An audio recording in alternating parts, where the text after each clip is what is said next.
Ghaati movie review. దర్శకుడు క్రిష్ జాగర్లమూడి. గౌతమిపుత్ర శాతకర్ణి 2017లో వచ్చింది. తర్వాత పెద్ద హిట్ ఇవ్వలేక కష్టాల్లో ఉన్నారు. అలాంటి సమయంలో అనుష్క శెట్టి హీరోయిన్ గా, విక్రమ్ ప్రభు హీరోగా ఘాటి అనే సినిమా తీశారు. ఈస్టర్న్ ఘాట్స్ గంజాయి స్మగ్లింగ్ నేపథ్యంతో తీసిన ఈ సినిమా చాలా రోజుల తర్వాత రిలీజ్ అయ్యింది. కానీ ఫలితం మాత్రం నిరాశ కలిగించింది. కథ: శీలావతి బస్ కండక్టర్, దేశీరాజు ల్యాబ్ టెక్నీషియన్ పెళ్లి కోసం డబ్బు కూడబెట్టే ప్రయత్నం చేస్తున్నారు. ఈ సమయంలో గంజాయి మాఫియాలు కొత్తగా లిక్విడ్ గంజాయి వస్తుందని తెలుసుకుంటారు. అది దేశీరాజు గ్యాంగ్ తయారు చేస్తుందని బయటపడుతుంది.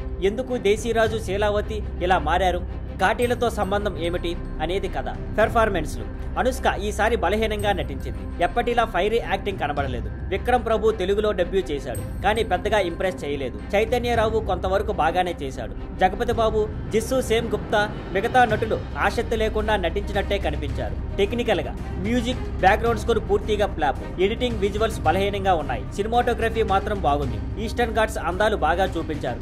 డైరెక్షన్, రైటింగ్ మాత్రం పెద్ద మైనస్. పాజిటివ్స్: ఘాటీల నేపథ్యం, లైఫ్ స్టైల్ చూపించిన తీరు. నెగిటివ్స్: ప్రిడిక్టబుల్ స్క్రీన్ ప్లే, బలహీనమైన రైటింగ్, సపోర్ట్ చేయని మ్యూజిక్, నటుల ఆసక్తి లేని నటన, పాత తరహా డైరెక్షన్. ఇంకా చివరిగా ఘాటీ సినిమా పూర్తిగా నిరాశపరిచింది. క్రిష్ స్థాయి దర్శకుడు ఇలాంటి బలహీనమైన సినిమా తీశాడనే ఆశ్చర్యం కలిగిస్తోంది. వీక్ రైటింగ్, పాతకాలపు దర్శకత్వం, ఫెయిల్ అయిన మ్యూజిక్, నటుల ఆసక్తి లేని నటన అన్నీ కలిపి సినిమాను పాడు చేశాయి. థియేటర్లో చూడాల్సిన అవసరం లేని సినిమా. ఒక పెద్ద నిరాశ. Thank you for watching. Please like, share and subscribe.